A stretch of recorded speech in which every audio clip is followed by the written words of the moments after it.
joking. I was saying like, oh, let's do a show about sexual harassment and gender discrimination in the U.S. military. Oh wait, no, no, no, at Fox News. Oh wait, no, no, no, at the NFL. Oh no, no, no, in the VR industry, Silicon Valley. There you go. It is so depressing. All right. Um, we're live. Uh, Hello there and welcome to the Drax Files Radio Hour with Joe Yardley. My name is Draxter Dupre. Every week I introduce the show by saying that Joe Yardley is absent because her computer is dead and her microphone is dead. And she's also very busy in building fabulous things. She's also in the Sansar preview program, I hear. But today, I have a fabulous guest who I will introduce in just a minute if we're also streaming this live. But on the podcast, you may not see her, so I want to just briefly do the regular spiel. Drax Files Radio Hour is a community podcast. We depend on your support and all that. Please chip in, become a sponsor, become a voluntary subscriber, and all that. Last week we had a troll on Lavender Storydale. There's a really big discussion going on the blog. I appreciate everybody that comments on the blog about the troll experience. A lot of people IM'd me. They said they couldn't get through the first 10 minutes of this show because they found it so grueling and they got their blood boiling. I encourage you to listen to this entire show because at least for me, as I pointed out, the type of trolling that Lavender does is, of course, to a lesser degree harmful. I mean, if you compare it to extremely offensive trolling that's out there or harassment to the extent where people are getting calls and saying, I'm going to come over and kill you, there's, of course, a sort of a difference. But we get into the meat of the matter in the last 15 minutes of that show. So my point is that what she does, harassing people who find a safe space in this wonderful world, and she is kind of hiding behind saying, oh, this is just a joke, that doesn't cut it for me. That's a really lame excuse. But anyway, the discussion is very good on the blog. Now, today we're discussing another wonderful topic. Last week it was trolling. And today it's sexual harassment at the workplace and gender discrimination. And my guest today is Patty Rankle, who in Second Life is Bella Luna X and Martin Patrick. So she has two personalities, don't we all? At least have two. I put the word out to a lot of people to put a panel together on sexual discrimination and what the context is. I'll explain in just a second. A lot of people declined to be on the show, and I completely understand it. It's a hot topic, and we are discussing this, of course, because of a case that you may or may not know about, and I'll explain that in a second. First, Patty Rankle is a graduate of Singularity University at NASA. As her female avatar, she has been a guest speaker in the Open Simulator Community Conference, ESSA Community Conference, Metaverse Cultural Series, and she presented her work on holographic mixed reality for avatars at NASA Ames to one Philip Rosedale. As her male avatar, she explored gender roles in business development and production management of SL projects, which I find super fascinating, and we're going to have a separate show about that too. Because there's a lot of talk about, do you have to be male in order to be successful in SL business and such. But today, well, first of all, Patty, thank you for coming. Thank you for having me. It's an honor. It's an honor that you are here with me, and we're at an undisclosed location on the mainland, by the way. I have a little undisclosed office here, if you're watching this on the YouTube stream, and I'm not going to say where we are because we had some issues with trolls. Now, Patty, what we're discussing here, in short, is a sexual harassment and gender discrimination lawsuit that is filed by the former social media manager or head of social media at a company called Upload VR. I don't know if Second Lives are familiar with that. Just in short, Upload VR is sort of it's a kind of a media upstart that is sort of started as a website with videos that interviewed people in the VR industry, and now it's basically, the go-to website, or they're attempting to, anyways. Just like TechCrunch and others, but specifically for VR, they also have a co-working space in San Francisco where High Fidelity is doing a lot of stuff. You can rent some of the spaces. Robert Scoble, aka the Scobelizer, was sort of artist in resident here, and the former social media manager sued the co-founders for sexual harassment and gender discrimination, and so people basically. Actually, I'm gonna bring you in, Patty. Just a second. I just wanted to lay out what they're being accused of doing. Um, so here's a bunch of juicy quotes. One of the co-founders, Taylor Freeman, said that it was hard to concentrate and be productive, and all they could think about was having sex with them. They're talking in the presence of the female colleagues.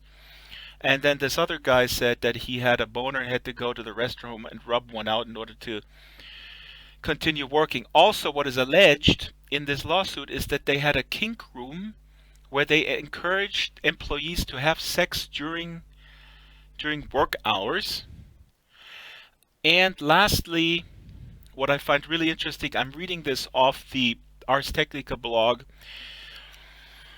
Robert Scoble, who was the entrepreneur in residence at Upload VR, said on a Facebook post, he said that the two co-founders, Will Mason and Taylor Freeman, were great guys, and Hillary Mason, who is the CEO of another startup, replied to this Robert Scoble post, "Men are often great guys to other men, then they're total dicks to some women. When those women speak up, it's painful, and yeah, you need to take a moment to think about what that person is going through and give her the benefit of the doubt." And Robert Scoble replied, "Good point." So that's what I wanted to really talk about, because I'm a man and I watch this stuff with horror. There's a ton of stuff going on various Facebook groups. It's really awful.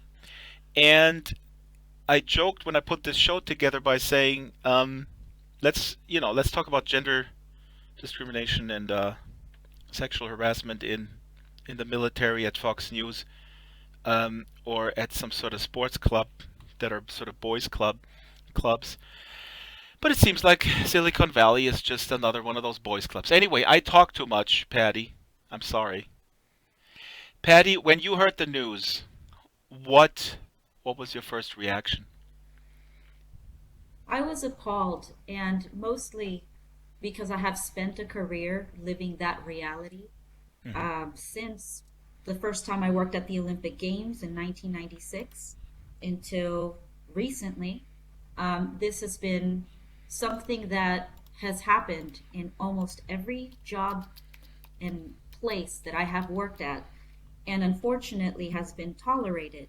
Hmm. For women, they have stayed quiet for fear of retaliation, for fear of losing their jobs. And if you look at the history of women's rights, it we just gained our rights not that long ago. Yeah. And so it is obvious that as we move forward in education and in entering the workforce, to even though the law says we are equal, that there is a true imbalance, because the people on top that control these companies are men. Yeah. And so the opportunity for women, at least in my experience, have always been about how good do you look or how hot you are. I mean, I've experienced, even really famous designers that would come up to me in the workplace and say hello and kiss me in the neck, and everybody would laugh. That's And insane. Hmm. and I've been, many times in my career, the only woman in the room. And moving forward, I have decided to speak up and out, because I am also a survivor of sexual abuse, and I have spent many years healing and talking to therapists and retreats, and then becoming an activist, speaking to the police force, speaking to different organizations as to how to approach victims I can tell you that the one of the general things that happen with victims after any type of sexual harassment or sexual abuse is that the people in their immediate surroundings automatically questions them, automatically denies that anything happens. And there's an official term in psychology that's called gaslighting. And that is when the Gaslighting, victim sorry. is Yes, gaslighting. gaslighting, huh? Hmm. Correct. And that is when the victim is told, nope, that didn't happen. No, sorry, you must be exaggerating. You must have imagined it. To the point where if everybody around that person tells that woman that that is not real, then they begin to question it themselves.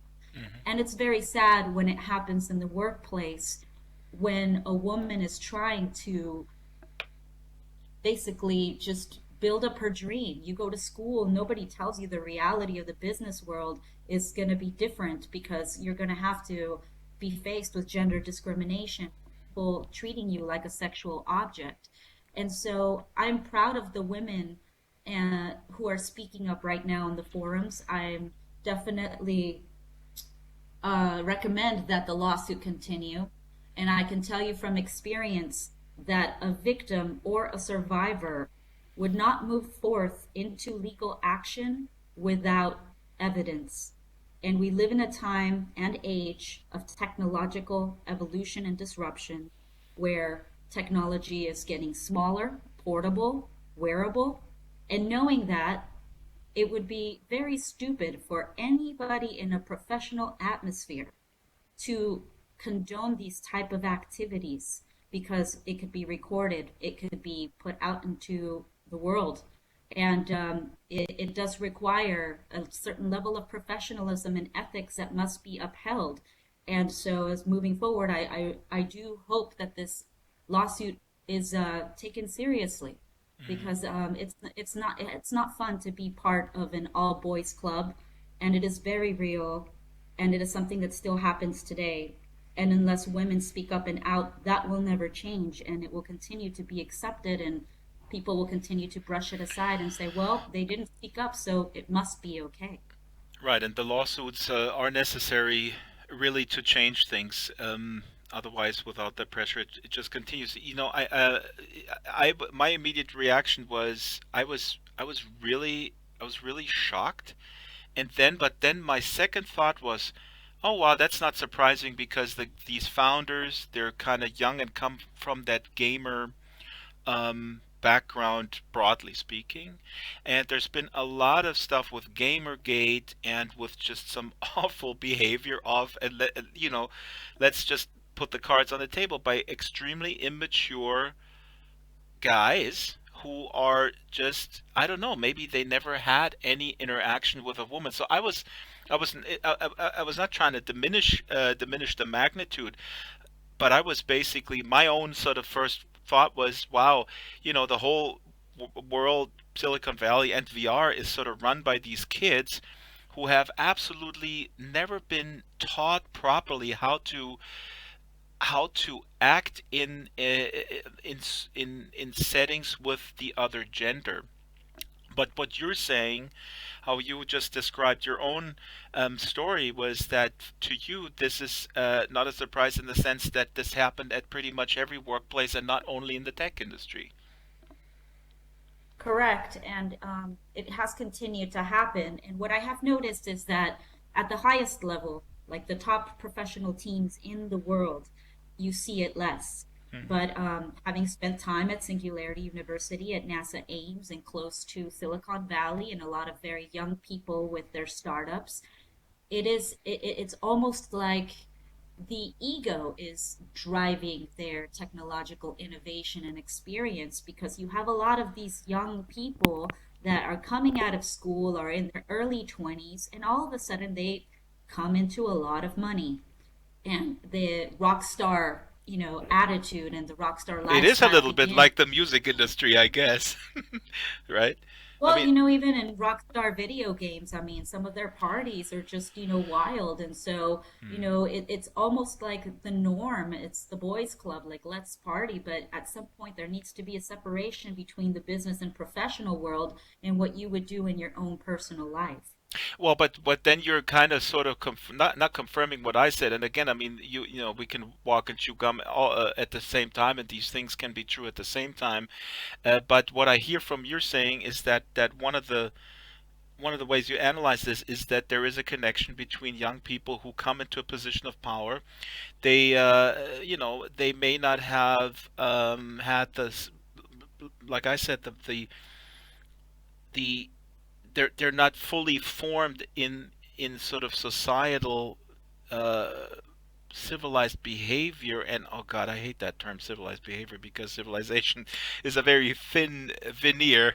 But that connection between sort of that power that is given to them by the money, by the startup money, and the hubris maybe that they're sort of capable of everything because they're very fluid in the tech sector, kind of I think pushes that, right?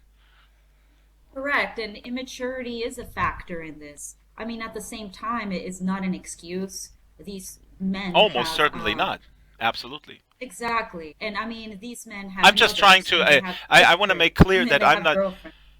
Let me just say real quick. I want to make very clear that I'm not trying to use this as an excuse like some do, because this is good that you bring this up. I've heard this somewhere said, "Oh, these are just boys. You know, they'll grow up." I mean, you hear this with. Actually, you hear this also in the connection with Donald Trump. I just heard that on a show yesterday, which I think is completely insane. Somebody actually made the point, well, Donald Trump is kind of like a man child, so he's not responsible for his actions. That's completely a bizarre argument. I'm just trying to kind of narrow it down what it is. If this phenomenon is just depressingly all all over corporate culture, or if there is some sort of special thing. Um, that has to do with the tech sector is kind of, I guess, what I'm trying to find out. I think it's across all sectors. And in general, I mean, like I said, women just gained their rights not that long ago. And before then, they were seen as objects, they were property of their husbands. And we're talking generations and generations of women being treated like this. And so, what is acceptable really is just it begins with your family, with your community, your immediate surrounding. And I think that maturity and wisdom comes in the path of the peaceful warrior for men to be able to be warriors, but instead of letting the negative energy of that drive them into ego, but to able to balance it with like a warrior healer, being vulnerable, being respectful, having ethics, being a gentleman. It's a lot nicer to deal with men who are in the path of the peaceful warrior and who have respect and who act professional in a professional business setting. Unfortunately, maybe within their family and the way that they grew up, they weren't taught the social skills or the respect for women. But like I said, we live in different times and in an age where technology could end up backfiring on them if they get recorded and that becomes evidence. For a company, for a young company, that's fairly damaging. I don't know how they're going to Oh, they're going to overcome this recover. if No. exactly. I don't know how they're going to recover from this if there's evidence proving the statements made in the lawsuit. Oh, so you're suggesting. I have tons of different questions, all swirling around in my mind. Let me. Can you put us, and by us I mean men, and actually I had a conversation with a Second Life friend of mine who said, well, Joe and Drax, you're so, yeah, you're really offensive and you're kind of sexist because sometimes the woman, women can be very awful too, and there's sort of gold diggers and stuff. He was all over the place in an exchange with me. Uh, his point was that we were assuming that it's always the men are the bad guys, and I was sort of uh, in that same in that same vein, and he said, well, that's not true. That is actually sort of reverse sexism. And I found that argument so ridiculous. Can you step us through?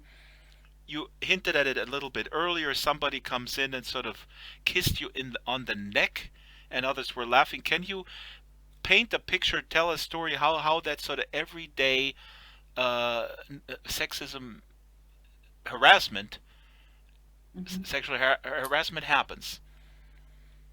Sure. I mean, in that particular example, I was doing an event that was on the $1 billion scale, and the man that came up to me was the head sound designer, and in front of his entire team, he said hello, forward, kissed me on the neck, and then looked up to all his boys, and they all laughed. And I was one of two females that were there. I felt so uncomfortable that I left and I went back to the production office where I cried. And the production supervisor came up to me and he asked me what was wrong, and I told him what happened, and he immediately offered to have me transferred to his team. Now, that happened within a day, and unfortunately for the other female that stayed in that other team with the sound designer, I did touch base with her a couple weeks later, and she told me that she had been invited to private parties at the team's place, that she had been cornered, groped, that comments about, how hot she was and things that they wanted to do to her were just commonplace. And she got to the point where she didn't even want to work there. And so imagine having to live in under that pressure and her saying, well, I feel so uncomfortable. I hate going to work, but yet this is paying the bills. And this is, such an honor, such a like high profile type of event that, would look good on my resume. And so she's trying to figure out, should I leave or should I stay? And I said, well, I mean, I asked to transfer out, so there are always options to moving out.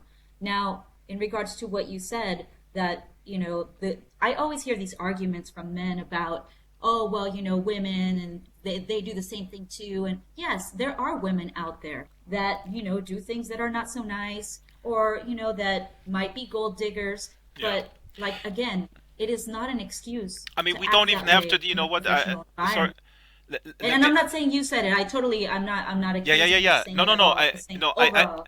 right. You're absolutely right. I just wanted to chime in because as you recounted this argument that is often made, I realize how incredibly stupid that is, even stupider than I pushed back at this friend of mine, because it's the same argument where people say, well, black people are all criminals. I think that's kind of the same Yeah, level of argument. It's basically taking it's a a group of stereotype. It's a yes. stereotype. And Now, I have worked with men that are very encouraging, and I've had mentors that, just have supported my career and have been amazing people. But what I have noticed is that it's usually older men who are really going to the workplace to get work done, to be inspired, to create something amazing.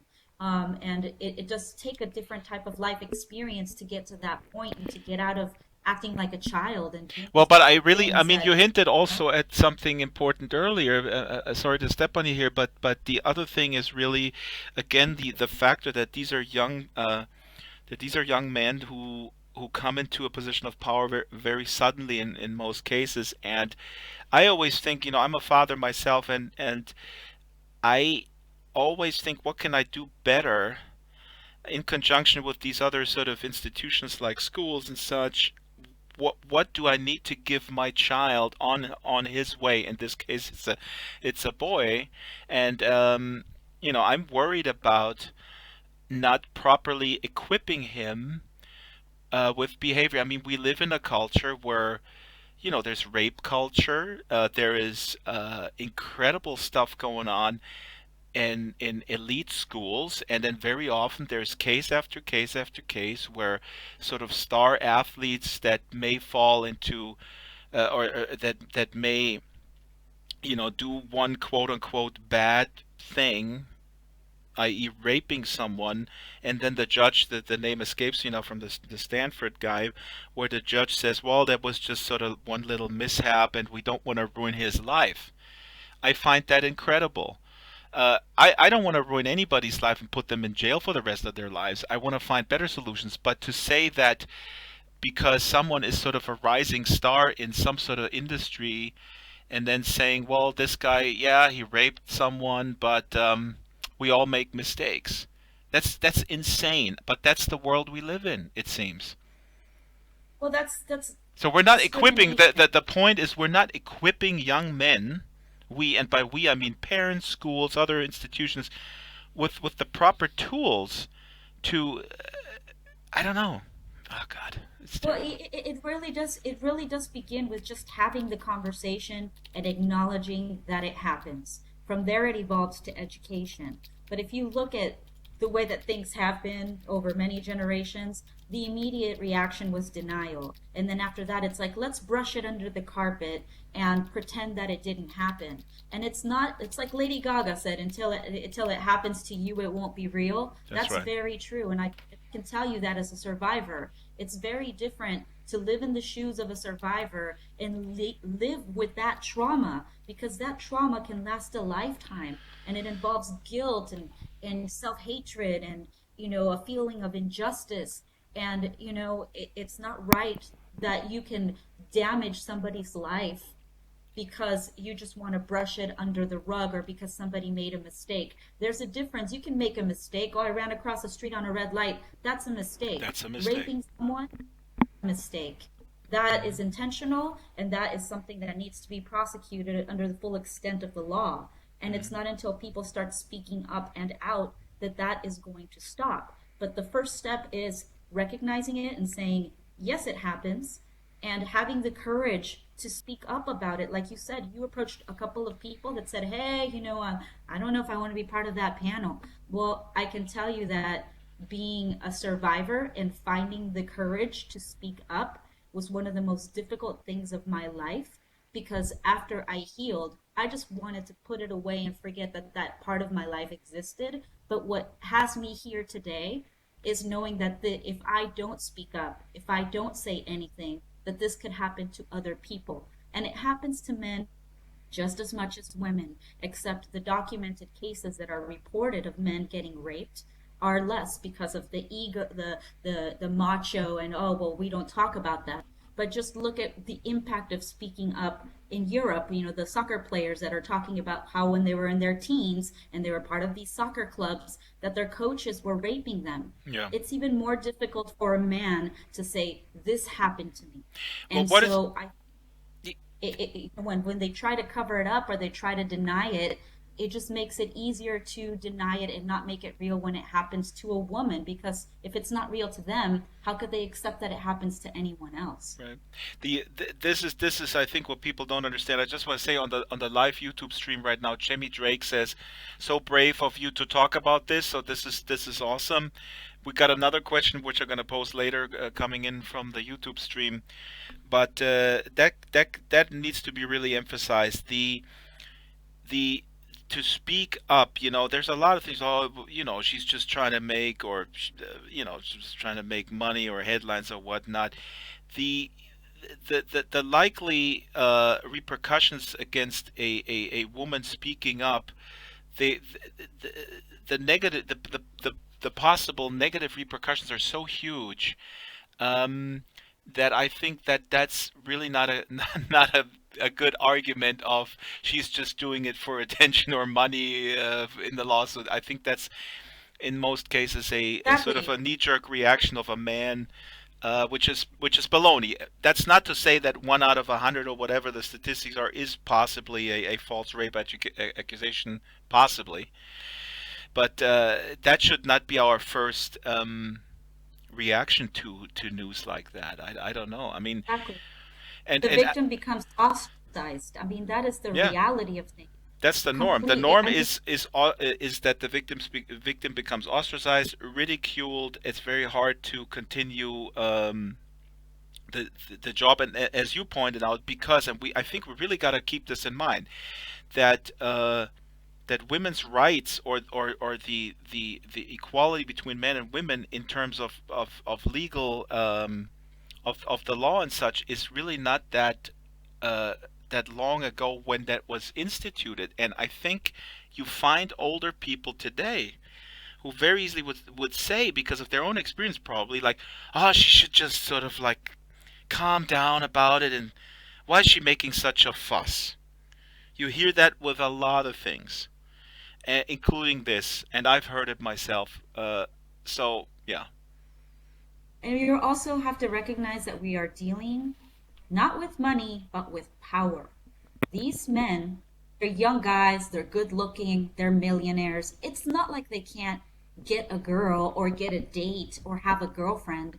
It's to them, they're getting off on the power trip, on being able to do this to other people and say, well, they're going to have to put up with it because I'm the CEO or I'm the president, or hey, we have this company, it's so popular that if she were to speak up, she would never get a job at any other VR company. Nobody's going to take her seriously. But you know the courage that it takes for that woman to say, I'm willing to risk all of that because I value myself enough to say something.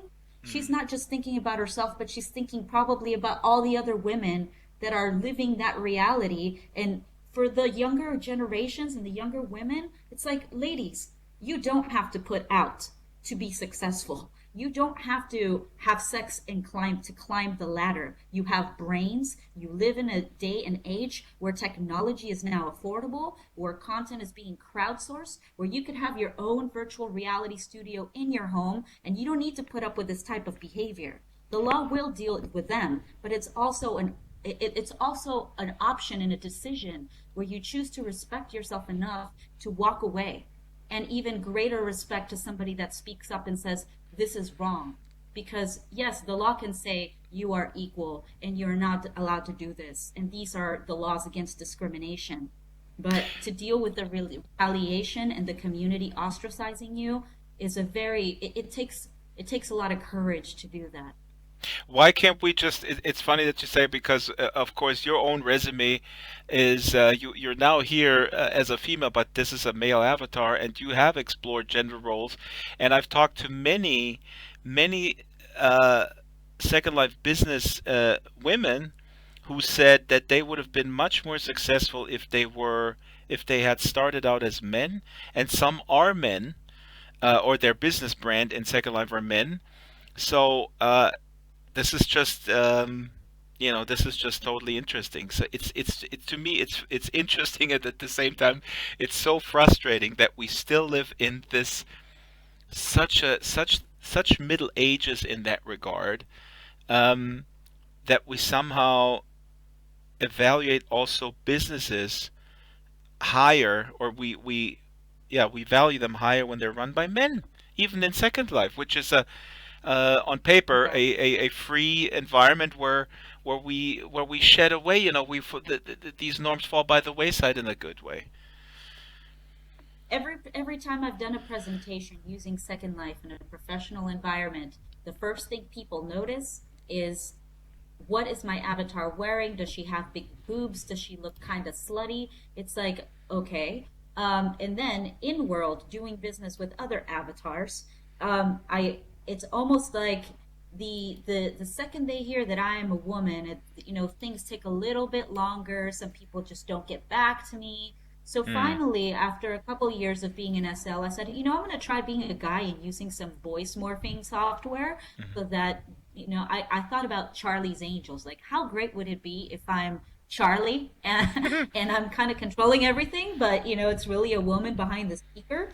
So I started acting as a male avatar, and it was really amazing to see how fast people got back to me, how quickly business was being done, how seriously I was being taken. And anything I recommended, people are like, oh, yeah. And I've done big projects in SL, but as a man, it has been facilitated. And as a man doing a mixed reality presentation to people in the real world that don't have experience with Second Life, the second I put a older gentleman in a suit, as an avatar, it's like, oh, okay. Then the conversation turns serious, and nobody bothers to say, oh, well, you're a hot avatar with big boobs or this and that. Nobody even notices it. Oh So, God. so there was that gender exploration, and then after that, I just came into this. I would rather just be a ball of light, or I would rather be invisible, or I attended a open simulator community conference as this gigantic androgynous alien. And that's when you start playing. I hear a lot of people go into the furries. You start playing with characters because at that point you want to break out of the what you experience in your own gender in the real world, and you want to explore how people react socially to you when you are all of these different entities. Yeah. So it's Second Life has been a great psychological experiment for me. I've been in World since 2006 or 2007. So it has evolved, but I can tell you that it's always been easier as a man or simply attending, rehearsals or projects, as an androgynous type of character. You said earlier that uh, some of these founders, it's about power, and I totally don't disagree with you. You said that some of these these people are good looking, young, and they could get normal dates and stuff. Um, I'm not so sure about that. Maybe I'm biased as well, but I do think that there is a connection between this particular industry where a lot of people come out of. And again, I mean, I'm a loner myself. I come across as an extrovert, but I was an introvert teenager. It kind of just changed sort of in adult life, and I'm married to an introvert, so I know what that means, and I don't want to judge, but I'm just trying to sort of psychologically, I guess, trying to find a connection between a culture that is so sort of solitary and maybe devoid of human connection, and then when that sort of is then when people then are able to explore that, it has nothing to do with how good people look. It's more like how well versed are they in connecting with the other sex. And that is a difficult thing when you're in your teens and you're a teenager. Uh, I was a musician at the time, and you saw that a lot in my scene. Not nearly as but they're I'm not going to get into Sure.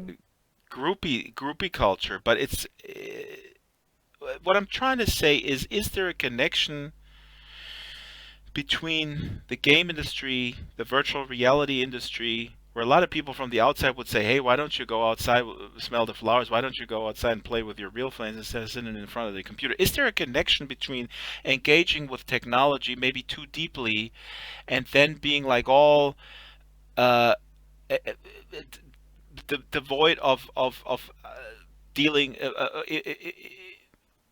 incapable of dealing with the other sex, I guess, in a normal manner. Yes, and I see that as a very real factor that also, I mean, in regards to upload, you're talking about CEO and the president, very charismatic people. They're used to talking. I mean, Correct. obviously they're pitching, they're selling. So they don't have, social skill problems like some programmer friends or engineering friends that I know that are mostly, like you said, solitary behind the computer all day. I have friends that, it's almost like I ask them, you don't even speak human. When we're in the same room, they hardly speak.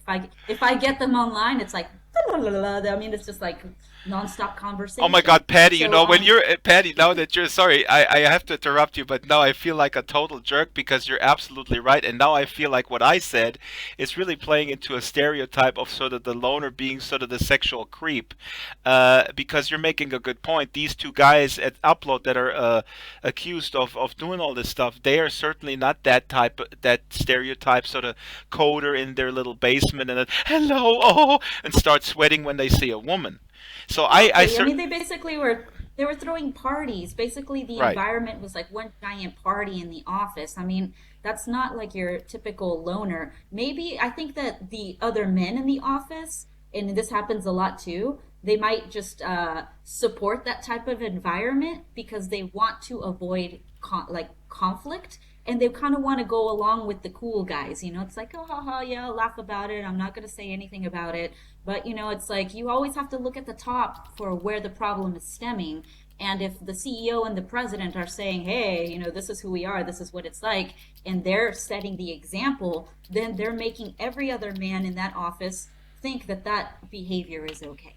You got it, and it's really and you're right, and you made that point on the get go. It's really about power. That's really what it is, and in that sense, it's the same as the. It's not the same. There are nuanced differences, but it's very similar to the sex scandal in the Catholic Church, perhaps, or what you mentioned with in sports, where coaches have relationships with younger players and such. It's just absolutely awful. I wonder. So now some people would say, why don't you? Just go to HR. I mean, that's what they're for when something Even happens. HR. I mean, I've talked to HR before, and they're also there's women that work in HR and they're worried about, well, let's not create a big scandal and how do we deal with this? I mean, it is a step in moving forward, and obviously if you're going to file a lawsuit, you have to have documentation that you spoke to HR. So it's important to at least start somewhere. In my experience, when I've approached HR in the past about any type of discrimination, the immediate feedback is, oh, you're over exaggerating, or it's not that big of a deal, or are you sure you want to file a complaint? It's like, I'm not asking you, for a reassurance that I came in here to do this. Mm. So, people just have to understand that there are laws and women need to get the courage to speak up and out. When you had your first job, and you came from a, like all of us, sort of kind of a sheltered environment that is school, maybe university, and then you go out into the so-called real world. That, because you indicated earlier that that happened almost at every position. I mean, Very com- what would you recommend? I mean, when you go out there as a young person, as a young woman, um, what can you do? What should you do? Look for companies that are led by women. If you're looking for venture capital, look for women, and women in power. The ones that had to go through the school of hard knocks are now in positions to leverage and to help other women. I mean, there are men that are involved, but if you know that a certain company has a certain type of reputation, regardless of how big they are and what type of connections you can get from it, maybe you'll be happier in another type of environment. I think work environment definitely is everything, especially for our culture where we spend most time at work. We spend more time with our coworkers than we do with our own families. So Well, that's having sad that to type of begin with. work culture is important. Exactly. That's a topic for another show. I have to cut it short, but you have to come back, if not every week, on this podcast because it's been overdue that I wanted to talk with you for a long time.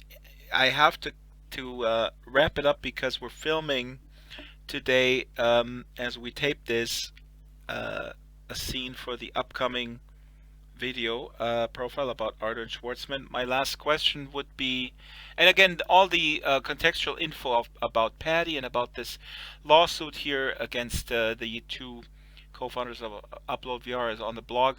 My last question would be, how is this going to impact the perception of VR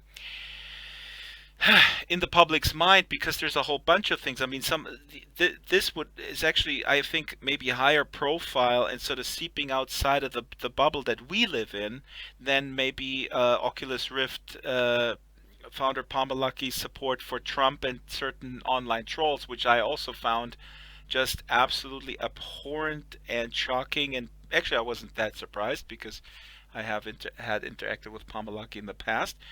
But how does this thing damage the, or, does it damage it at all, the perception of VR and the adoption of VR in the consumer space? I don't think it will damage the industry and the art form of making virtual reality. If anything, it's going to be more of the company, being put under the glass and having to own up to their actions. And it's also an opportunity for other companies within the VR industry to really step up their game and show that they do support gender equality, that they operate with ethics and honor, and as long as other companies are living that truth, then it's really going to be more an upload problem. Mm. And I want to say that, yeah, step into the void there, and also, I was going to say, I'm going to link on the blog a new startup that I'm involved in. And startup is the wrong term, because we don't have any VC money, but VR Creative, vrcreative.com is our new venture. I link to it on the Yeah. And I blog. think this is an opportunity too for virtual reality companies to make content to bring awareness to this, exactly what is happening right now. How can you create modules and simulations and content that will, build empathy, that will help, train people, that will bring awareness and education, like you said, with media and everything happening around you. That's the education that people get. Well, why don't we create the media and the content to build the awareness and to Right. be the change that. It's just that what is frustrating, I'm Facebook friends with a lot of people that are involved in sort of that ecosystem, and I saw incredible fighting, really kind of one on one, one person against the other, around this accusations of women against women, where one woman said, "Oh, you're complicit. You were just sort of complicitly defending them, and because you knew about this was going on, you didn't say anything." And then the other woman that was accused of that said, "Oh no, you just have an axe to grind. I didn't know about this. I'm not affiliated with this company." So there's a lot of infighting going on, between women who, skimming through this comment thread, seems to me are accusing each other of knowing something and not speaking out. But I guess that's learning from what you said here on the show is also something that happens because everybody is afraid of speaking up, basically. So all the training that there is for, sexual assault agencies, that could be put into a virtual reality training situation. And if Mm. it is, until it happens to you, it won't be real. Then have somebody not experience the actual rape, but experience the stories of how that affects women and survivors. And then maybe it will become a little more real, and people will approach women and victims with a little more compassion. Patty, it's been an absolute pleasure. We have to wrap up the show. Thanks for the folks who watched this on YouTube. I'm gonna link to the YouTube page on the podcast. And this has been the Drax Files Radio with Joe Yardley. Please support the show. Uh, Bio and contact info for Patty, so you can actually Chemi Drake wants to give you a hug. Uh, Oh, you guys can meet up in the hug. world.